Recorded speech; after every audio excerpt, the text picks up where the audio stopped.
As usual, I got my friend Tyler, my bestie of besties, Oh man, long-term friend, mentor, business partner at moments in time, mentee. mentee, mentee, godparent. Throw that in there True. too. Yes, yes. Godparent. Uh, Um, Basketball teammate and enemy. basketball team at enemy. We checked that one off as well. Golfer, golfing friend, Golf buddy, golf buddy, pickleball, not buddy, bud, bud. you know? We So, well, that flows and transitions perfectly into our topic of practice. So talked about today's practice, practice, not a game. not a game. Today's culture heist, we are stealing the idea and concepts around practice. So that is the theme for today. This is Culture Heist. We're stealing secrets from all of the best cultures out there. So let's start with this. Tyler, take me inside the best practice that you have ever ran or saw. Tell me about the design. What was happening that maybe families or parents can think about and connect to? Yeah, that's good. So the best practices that I've seen, I'll go Duke, Coach K at Duke. I got to He was my attend. favorite. Love Is he Coach K. okay? Oh So yeah. I think a lot of people can recognize this. So I went right from a North Carolina practice. This was years ago. I was auditing these and learning how to coach and teach. Um, Roy Williams practiced at North Carolina, right over to a Duke practice, and we were coming in a little bit late. We were expected, and the word that I want to use two words: intent and simplicity. So let's start with intent. As we came up to over to Cameron Indoor, about 20 minutes before practice started, because we were coming over from Chapel Hill, waiting at the front door to Cameron Indoor was a Duke manager in a Duke polo, not dressed sloppy, but just like dressed perfectly, opened the door for us and welcomed us by name as a group of three, me and two other coaches. So there was intent from Coach K on down. These are our guests.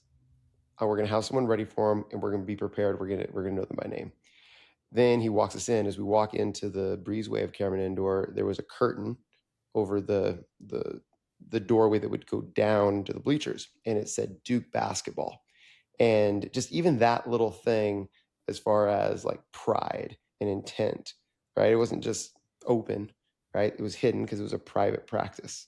Yeah. Walked up to the opening behind the curtain, and it was so loud, the noise coming from the gym. Like there was clapping, cheering, squeaking of sneakers. And it just sounded like excellence. Right. And so then before we walk in, he hands us the practice plan for the day. He's like, here's what Coach K has been going through. And I'm expecting some, I don't know, like secret formula to basketball excellence and complexity. It had three things on the practice plan. Three things they were trying to get done in the 2-hour practice. Simplicity. So intent and simplicity. They weren't trying to do a lot, but they were trying to do a few things incredibly well. Then we go and sit down, and everything just continued from there, as far as intent and simplicity. So if we're stealing, or if I'm suggesting what a family could steal from that, like one is just be intentional about the culture you're trying to create. And two, your culture doesn't have to be some complex 25-step process. It just needs to be simple and clear and repeatable. That'd be my observation from. You were like setting the table for me metaphorically here, setting the table of you before you even got there. The tone was set. Before you even showed it to the practice, there was intention, and when you laid down, it was like someone thought about this and it made you feel special. Yeah. So before even the words came out, before you even heard what Coach K said, Yeah. there was already, the doors were already open. There was already like a preparation that was had. I wonder, I just remember going to some of my best friends' houses growing up, and I remember the atmosphere at their dinner table was so strong because there was such a meal there. There was so much preparation into the food and like what decisions were made on this cheese or on this thing, and it might be a Wednesday night, but there was still intentionality put behind sitting together. No one's getting up yet. We're all gonna do this thing yet. Actually, one of my good friends, remember Jay Vanderkoy, Yeah. and he had his family. They didn't grow up with money. They didn't have a lot of stuff, and I just remember the atmosphere at his dinner table was always the best. They were laughing so much. There's always a great meal to be had. And then afterwards, they would all sit there and nobody moved. And I was like, what are we doing? We're all sitting here. And then his dad would just reach over and he'd grab a book and he'd just like read. It was from the Bible, and he'd actually read a little thing from the Bible and just a little kind of like a thought after the verse. And I just remember that stuck with me so much. I thought, even the teenagers sitting around the table were like just waiting patiently, hearing, and we were laughing and joking. And when it was all done, I said, this is like a Wednesday night. And I'm like, wow, what a culture. Like what is something so strong and powerful you could build around on something that we just take for granted? Like it's just like a Wednesday night. That's so good. And I'll just comment around intent. A meal is not a meal when with intent it's a tradition, right? A meal isn't to eat, right? A meal is to establish a legacy. And like Yeah. if you just have that intent, you won't rush through it. You'll build culture around it. You'll build rhythms and habits around it. If your intent is to make that meal an experience as opposed to just eat food, you're going to establish something special. Yeah. Yeah. 100% agree. This kind of leads into my next thought here, or kind of comment. What do you think is the difference between a team that practices and a team that just shows up in sweats? Yeah. So you can either like just participate in an experience or you can feel ownership of an experience. And I think that's the difference, right? If you show up in sweat, you just participate. You do the activity without asking why and without having owner's eyes on it. But as you and I both know, as having owned a business, when we show up to a workplace or a job site, we see every piece of trash on the ground. We see every, piece of wood that's not cut right. We see every employee that is stealing time from us by checking their phone when there's a customer they could be serving. That's Mm-hmm. owner's eyes. Because we are owning that, right, we show up differently than the person that's just collecting a paycheck and is a participant. Mm-hmm. And so that's, I think, the difference between, someone that just goes to practice and sweats and someone that goes to practice and enhances the entire experience. Because when you enhance it for others, it's also enhanced for you. Like when you enhance the work experience for an employee, it's also good for you as the business owner. It's good for your business. So I think it's just that approach or the Mm-hmm. attitude that you bring to the experience. How do you create a culture of ownership then? Like what's the Yeah, it's not much of a secret. It's actually just you have to give up control. We found Jordan was actually one of the founding members of the dream of this years and years ago, and we put it on the shelf for a while, and we've kind of resurrected it in a very small way. We've started a prep school, a small little prep school here in Phoenix that my daughters attend, and they had their first day of school yesterday. And in the first day of school, they co-created the rules for their classroom. The teacher didn't hand out a sheet of paper and say, here's the rules for class. The teacher involved the students in co-creating the rules that they were willing to commit to. So that's how you give ownership, is you have to be willing to give up control of things, because a co-created standard will be held even if it's not as good of a standard as one you would pass down, right? If I say everyone must do 10 push-ups for every 10 minutes of screen time, that's a rule that I've just created. They may or may not do the push-ups. But if we sit down and they say, okay, we want to do one push-up for every minute of screen time, they're more likely to do the one push-up because they created it than the 10 push-ups because I told them to do it. So it's better effectively what you're saying. It's better for them to create ownership and accomplish than it is for you to create maybe a higher standard and then them just do it not with the essence of ownership. Yeah. And even as I'm saying this out loud right now, I've been trying to get my son Nash to turn off the light in his room Yeah. for 6 months. Nothing. And every time he doesn't, he has to go do it and he has to do some push-ups. What I haven't done is what I'm suggesting right now. I have not asked him to create his own consequence. And so I'm going to Mm. go and do that coming out of this call. So thanks for making me better. Where he establishes this the rule he can commit to. Oh wow, that would be really interesting. How would you describe your family right now? We did some mom podcasting, and it was we asked all the kids what's one word you use to describe your family, just kind of spontaneously and sporadically. And actually, the answers really are surprising. I think it's a good exercise. I think there's like an element of ownership there when you're not coaching and you're asking Mhm. their opinions and asking for their input unprompted of expectation or anything, and Mhm. to see what direction do they see things going in. I think it's just a Mhm. fascinating exercise, really good exercise. So Yeah, that's a yeah. We'll do that at our next meal. awesome. And it's not like do it once and never do it again, No, not at right? all. This could be a part of your intent of your meals. Is yeah. What's our family feel like today? Yeah. What's one word to describe your family? Me and Shelby are like gypsies is kind of like our word we're using right now with our living situation. And the Jonas said unique was the word he used. And then Lila said adventurous. And it was indicative of like our life right now. When we get an idea of a compass and a heartbeat, it just helps us like make more decisions. I think it just helps us to like get an actual pulse of where things are when kids are able to have a voice and have accountability for their life. Like they have a say in what they're doing. Huge. Are you the unique answer just sparked this for me? I don't know if this applies or not. Maybe I'm just telling you, my friend, something interesting. So, as part of the application process for Savvy Prep, one of the questions that the students had to answer in their application is, "What's something unique about you?" Mm, And I was surprised that both of my daughters, they had the most trouble with that question. They're like, "What's unique about me, Dad? What's unique? What's unique about me? What's unique?" And that actually made me feel a little bit bad as a parent that I hadn't highlighted enough what's so special and unique about them individually. So, any process by which you get feedback as a parent and evaluate will help you make better decisions moving forward. so an athlete gets hundreds of practice reps every day. We talked about the dinner table. Like, why would it even matter for families to practice? And what is like for parents? What would that application actually look like? Yeah. So, three things that I've had to teach athletes about practice, Mm-hmm.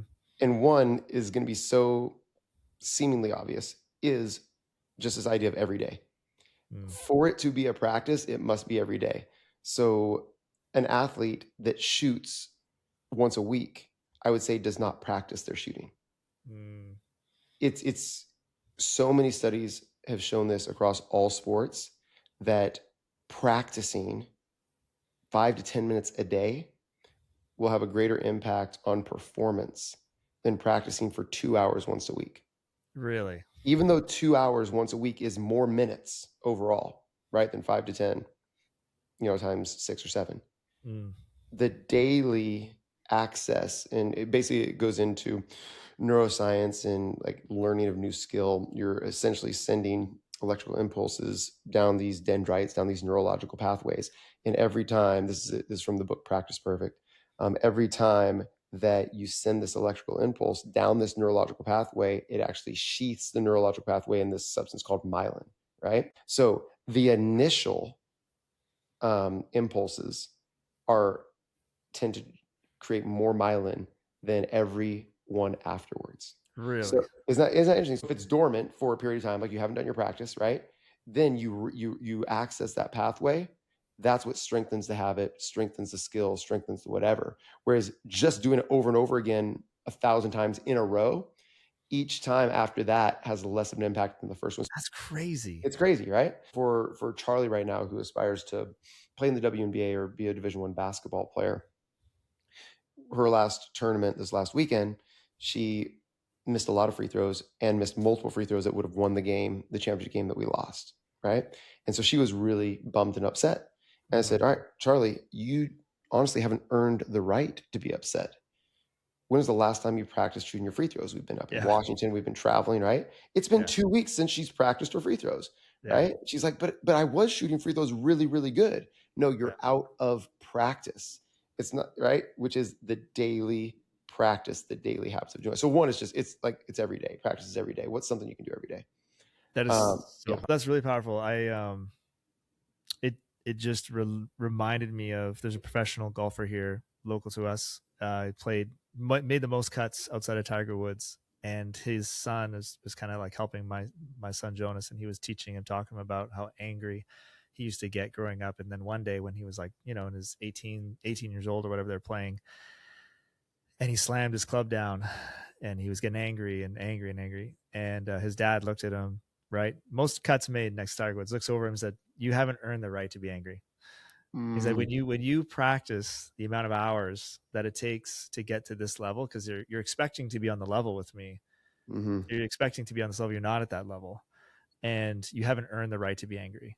And it's true. I think it's true. I don't think we really fully understand the level of expectation meets our preparation yet. Well, I don't think the majority of young people, and even parents too, I think in that regard too, is like, how much preparation time and energy have we pre pre thought of before our children? We're getting upset at their behavior, maybe. How much intentionality we put behind what's happening in their life? Can we truly get upset about how they're behaving and acting, without having actually any level of hmm intentionality maybe behind how they're behaving? So the second one that is a requirement for effective practice in athletes is trust. Mm, And, you know, Joel Embiid popularized the process, but it really is like trusting the process. And how you mm, actually do that is being NATO. You've heard my dad talk about NATO as a professional mm. golfer, not Yeah. attached to outcome. Yeah. I'll continue to just use the same example of Charlie and her free throws. Charlie, when you're shooting free throws, what are you trying to do? Her answer, make the free throw. That's not trusting the process. That's not being NATO. That's being attached to outcome. If I make it, it's good practice. If I miss it, it's bad practice. Mm, That mindset kills practice. And it's related to number three. Whereas if you trust the process, like I trust that the process of practicing free throws, regardless of the outcome of any individual free throw or any individual performance, that will ensure you continue to practice it daily. When you mm, get attached to the outcome, you get disenchanted with the process because you aren't seeing fruit. And if you mm. don't see immediate fruit, meaning you don't see shots going in, then you're less likely to shoot free throws tomorrow. Wow. But if the reward is the practice, doing it, the reward is not the outcome, making it, you'll continue to do it every day and you will get better. So that's what trust is. And in any walk of sport, you got to trust the process, just like trusting the process of establishing a culture. You sit down to dinner, Mm-hmm. you're intentional about it, Mm-hmm. and 2 weeks later, everyone's still at each other's throats and fighting. If Yeah. you're looking for an outcome, you'll stop the process of your dinner culture Yep. Yep. and nothing will change. But if you trust the process and the practice Yes. of it is the outcome, Yeah. I promise you there will be breakthrough. But breakthrough doesn't happen in increments, it happens in moments, powerful moments. And so you just have to trust that that's coming. Consistent moments. Man, Yeah. I love that. Oh, Yeah. that's the heist right there. That's the That's the heist. heist. Okay. That's the heist. That's the heist. All right. Here's number three, real quick. Yeah. The last one to successful practice is energy. Is energy. So Gino Ariama, Mm-hmm. one of the most successful coaches, UConn women, so many national championships, so many players. I was at one of his practices, Mm-hmm. and it was actually a shoot around before a game in early round of the NCAA tournament years ago. And his team was goofing around. They were a one seed, of course, and they were probably Mm-hmm. playing some like 16 seed or 13 seed. They're so favored. They have the best players, right? So they're just goofing around in their shoot around as they're going through their prep and their, plays or whatever. And Gino stops them and runs them in a shoot around before a game, like running, down and back sprints. And he said this, he's like, we will have energy or we'll have conditioning.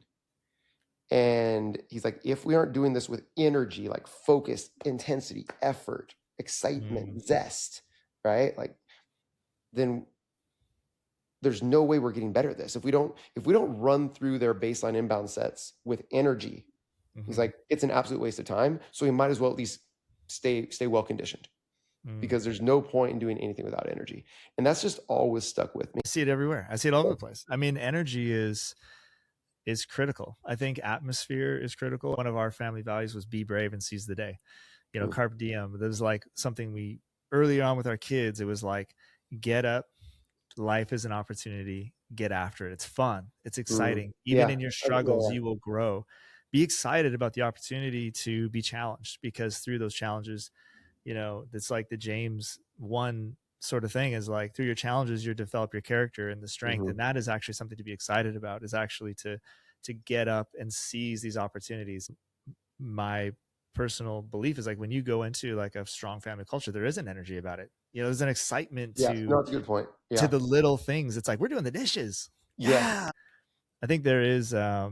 Joy. absolutely like bringing energy and positivity into the mundane things. I Thanks for think you helping me nailed out with that connection. you That's nailed good. it. You nailed it. You You nailed nailed it. Let's go to rapid fire. It's our favorite segment of the day. Rapid fire. Okay, keep it fast. Are you ready? it. Ready. All right. More dangerous, practicing wrong or not practicing at all? Ooh. I Because, all right, not practicing at all. agree. Yeah. Uh, Best coach you ever saw, one habit. What is the one habit that Yeah. they had? Yeah. Yeah, they were concise communicators. They spoke in 7-second sound bites. Wow. That's why you're a good coach. Thank you. A family should scrimmage. What does that mean? Prepare for the challenges in advance. That's what the scrimmage is. Yeah. One drill from basketball you'd run at a dinner table tonight. Zip, zap, zop. What is that? It's a little exercise that I do to like get basketball players feeling the speed at which I want them to make decisions. You're in a circle, hands here. I zip at you. If you get zipped at, you zap at someone else, and they have to zop to someone else. And so you just keep going. It's zip, zap, zop, zip, zap, zop. And it's how do you like quickly take and pass on the ball, the energy, the conversation, whatever. But it teaches reads and reaction. That's really cool. I might try Yeah. that. Yeah. If you pause or say the wrong word, zip, zap, zop, zip, zap, zop, you're out, you lose, and you're out of the circle. So you get a winner. So it's competitive, it's fun, and there's like lots of tiebacks to teamwork and movement. Very cool. All right. Last little bit of end on a little stat and some closing thoughts. The people who quit sports, like active sports, they quit when they're 13 years old. So 75% of those kids. There's a similar correlation to disengagement in the home at Mm-hmm. 13 years of age. What, in your experience, do you think is the correlation and maybe some of the pitfalls that we can kind of maybe identify and kind of look out for and practice to stop? Well, I know why it happens in sport. And then maybe next time we can pick up on those correlations to family. Okay. So it happens in sport because of two reasons. This is what all the studies say. One, it stops being fun. Stops being fun, which obvious correlation to being a part of a family and engage with your family. It stops being fun. Two, they stop getting better. So a lot of people hit a place there where they flatline and they're no longer improving like the competition. Like, why am I even doing this? I'm not getting better. So if you're not having fun and not getting better, you tend to quit things. I like it. I like it. Awesome. Awesome. All right. Thank you very much, man. It's been fun. Till Thank next you. time. Culture Heist. Culture